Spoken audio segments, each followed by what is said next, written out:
যাচ্ছি, পিছনে আমার ভাস্তা আমার ছেলেকে কোলে। এখন আমরা কোথায়? রাস্তায়। রাস্তাতে আমরা কি করবো রে? মন্দিরে যে আমরা কি করবো? হ্যাঁ, ছবি তুলবো। টাটা করে দিত ওইদিকে, আবার টাটা করে দিত। টাটা কর। হ্যাঁ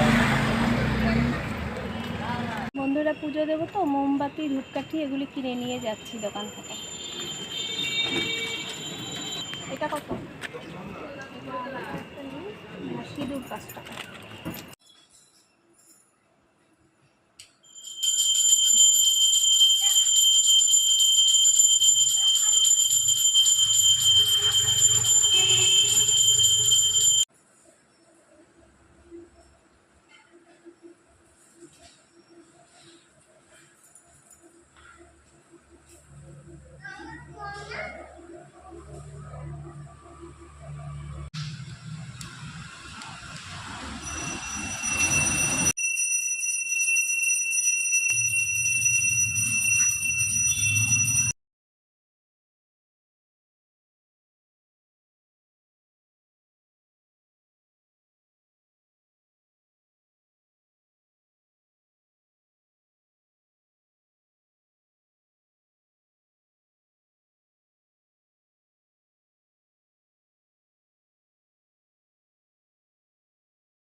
এই মোমবাতি ধূপকাঠি সব জ্বালিয়ে দিলাম ঠাকুরের সামনে।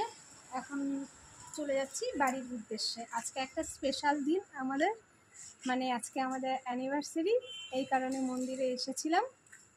যদিও আজকে রাখি পূর্ণিমার দিন পড়ে গেছে, কিছু করার নেই, তবুও এলাম এই দিনটাতে। আমি প্রত্যেকবারই আসি মন্দিরে পুজো দিতে, সকালবেলা আসি, তো এইবার আর সকালবেলা আসা হয়ে ওঠেনি, তাই এখনই এলাম রাতের বেলা মোমবাতি ধূপকাঠি জ্বালিয়ে। এখন যাচ্ছি বাড়িতে।